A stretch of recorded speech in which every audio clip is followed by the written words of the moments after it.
그리고 코어스 R 같은 경우는 이 부분을 지금 이 실리콘으로 만들지 않고 좀 더 싼 유기물을 이용해서 사용을 합니다. 이번에 블랙엘 GPU에 결함이 발생했다라고 얘기를 했다라는 것도 바로 이 부분 RDA 인터포저 때문에 얘네들이 제대로 컨택이 안 됐다라는 얘기가 나오고 있었죠.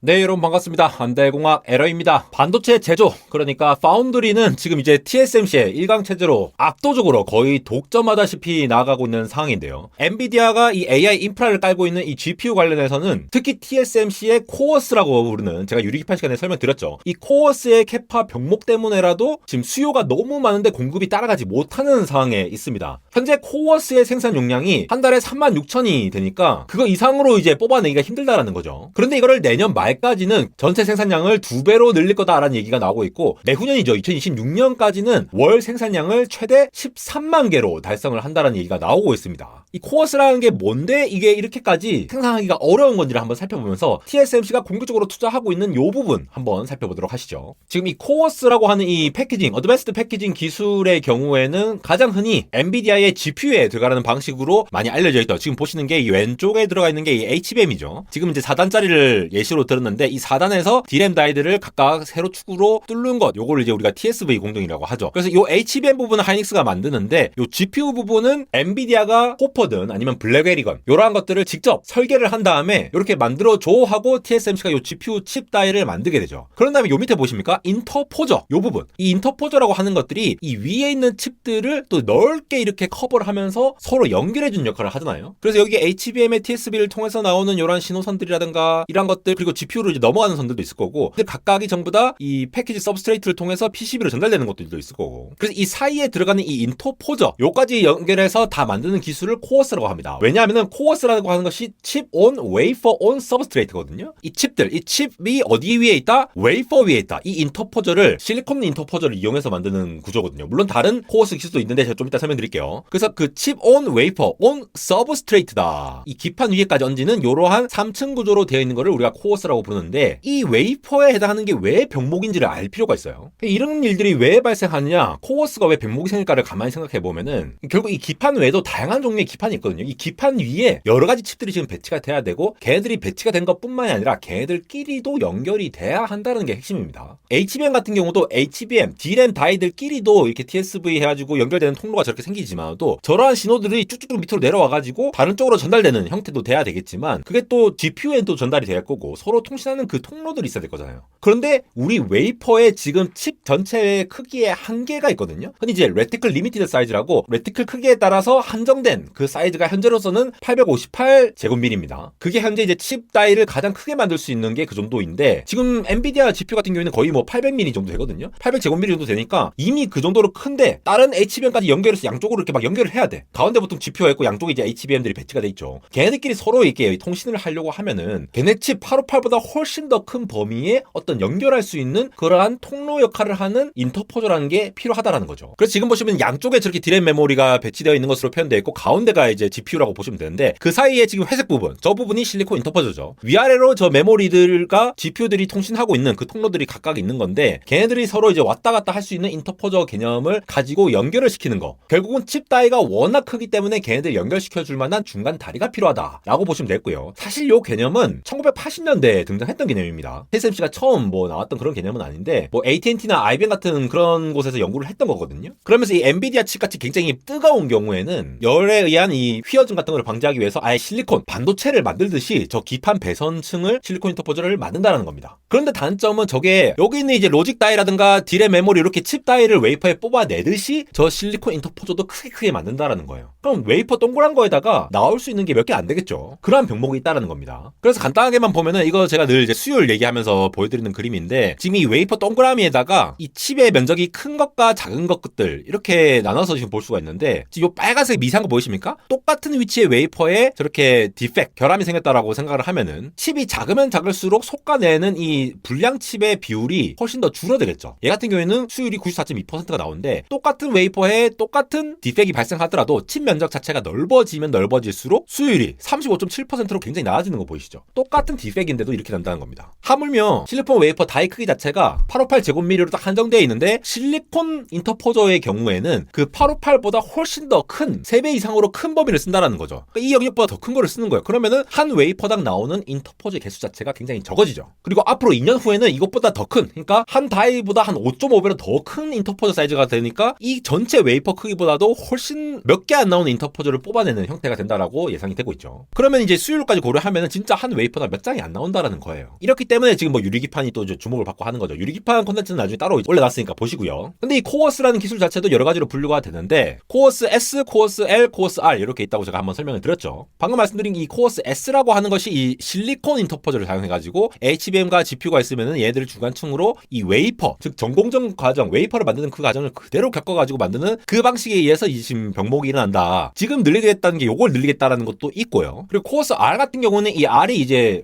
리디스트리뷰션 레이어라고 해서 RDL이라고 부르죠. 배선층이라는 걸 얘기하는 건데 요 부분을 지금 이 실리콘으로 만들지 않고 좀 더 싼 유기물을 이용해서 사용을 합니다. 아무래도 싸게 되니까 좀 더 개선점이 있는데 이 중간에 RDL 인터포저의 열 팽창 개수가 만약에 달라진다라고 하면은 얘가 이제 휘어지는 정도가 다르기 때문에 얘가 이제 컨택트가 잘 안 된다거나 불량이 생긴다거나 이런 문제들이 발생할 수 있죠. 이번에 블랙엘 GPU의 결함이 발생했다라고 얘기를 했다라는 것도 바로 요 부분 RDL 인터포저 때문에 얘들이 제대로 컨택이 안 됐다라는 얘기가 나오고 있었죠. 그리고 코어스 L 같은 경우에는 요 RDL도 사용하면서 동시에 LSI라고 사용하는데 LSI는 로컬 실리콘 인터커넥트라고 부르는 겁니다. 인텔의 EMIB 같은 기술인데 이 특정 부분만 실리콘을 쓴다라는 거예요. 그러니까 실리콘을 그만큼 적게 쓰니까 아무래도 조금 더 이 하이브리드 방식으로서 효용이 있다라고 볼 수가 있겠죠. 그래서 TSMC는 이 코어스 용량을 공격적으로 계속 확장해 왔어요. 왜냐? 다른 거는 다 웨이퍼를 뽑아도 엔비디아 GPU도 정확하게 말하면은 이 GPU 자체의 칩 다이는 병목이 아니에요. 충분히 생산을 많이 하고 있어. 그런데 얘네들을 이어붙일 이 코어스라는 거가 이 웨이퍼 한 장당 나오는 게 한정되어 있기 때문에 얘를 아무리 열심히 만들어도 얘 기준으로 딱 GPU를 생산할 수밖에 없다라는 거죠. 그래서 이걸 열심히 적극적으로 생산을 해왔고 내년까지 2배 이상으로 증가될 것으로 예상되는데 여전히 GPU에 대한 수요가 압도적이기 때문에 공급이 이제 아쉽다라는 얘기가 나온 거죠. 그러면서 이제 TSMC는 이노룩스라고 하는 전자기업이 있습니다. 주로 이제 TFT LCD 패널을 생산하는 기업인데 그 대만 남부의 타이난이라는 지역이 있죠. 이 타이난 지역의 이노룩스의 팹4를 인수를 했어요. 그래서 이거를 이제 코어스로 바꾸겠다라는 얘기가 나오고 있고요. 거기다가 TSMC가 대만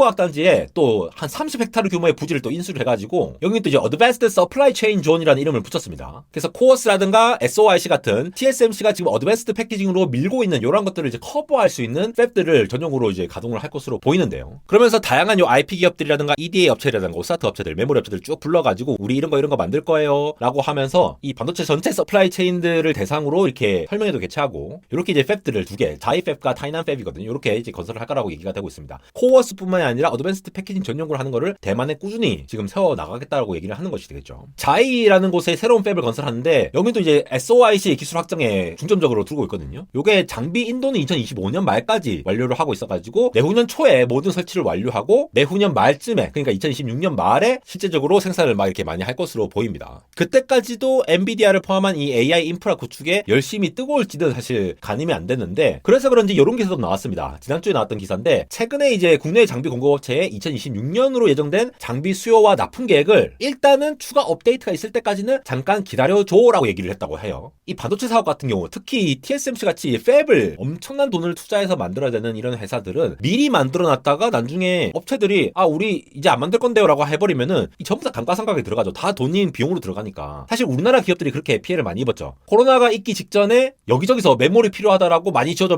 해갖고 우리나라 메모리 업체들이 많이 지었는데 나중에 이 업체들이 이제 나중에 우리 필요 없을 것 같은데 하니까 재고 막 쌓이는 거예요. 그래서 사실 타격을 많이 입고 해서 반도체와 같은 사이클 산업은 제조 자체 투자에 대해서 굉장히 좀 세계 트렌드라던가 변수를 잘 생각하는 산업이기 때문에 굉장히 어려운 부분들이 있습니다. 특히나 지금 트럼프 2기가 시작된 상황에서 트럼프 대통령이 미국이 또 어떻게 나올지를 모르잖아요. 정책이 어떻게 나올지가 모르고 있는 상황이기 때문에 미래 수요를 다시 재평가할 수 있을 때까지 좀 기다려보자라는 접근으로 가되 일단 내년까지는 이 코어스 캐파를 엄청나게 늘려서 요것들을 다 소화하면서 엔비디아의 수혜를 엄청나게 누리겠다라고 하는 것으로 보입니다. 코어스 자체가 2026년까지 한 달에 13만 개가 나온다라고 하면은 진짜 많은 양이 나오는 거죠. 웨이퍼 기준으로 그 정도 나온다는 거니까 엄청난 규모인데 앞으로도 이 인터포저 엔비디아 것뿐만이 아니라 다양한 기업들이 저러한 인터포저 형식을 쓸 거기 때문에 저런 캐파를 구축해 놓는 것 자체가 문제가 될 것 같지는 않습니다. 왜냐하면 특히나 특히나 인텔이라든가 다른 파운드리 기업들이 이거를 충분히 커버를 못하고 있는 상황이잖아요. 그럼 모든 것들이 TSMC의 수요로 올 텐데 그렇게 되면은 충분히 돈 벌 수 있는 기회를 적절한 투자를 통해서 TSMC는 버는 게 맞겠죠. 지금 중국과의 갈등 때문에 뭐 2027년도에는 지정학적인 이 싸움 때문에 뭐 전쟁이 일어날 수 있다라는 위협이 계속 나오고 있는 상황에서 TSMC는 TSMC 나름대로 적절한 투자가 계속 필요를 한 상황이고, 다른 파운드리 기업이 다른 국가의 이 팹 투자를 지금 이제 멈춘 상황에서 TSMC의 이런 약진이 오히려 더 지금의 독점적인 지위를 더 강화시키지 않을까 하면서 현재 업데이트 상황을 한번 정리한 것이 되겠습니다. 안대공학 인스타그램 소개해드립니다. 언리얼텍.에러고요. 유튜브에서 다루지 않더라도 이렇게 짤막짤막한 간단하게 볼 수 있도록 정리해서 자주자주 올려드리고 있으니까 간편하게 보시면서 많은 소식 얻어가시기 바랍니다. 그리고 안대공학 굿즈, 후드티도 많이 사랑해 주시고요. 지금까지 안대공학 에러였습니다.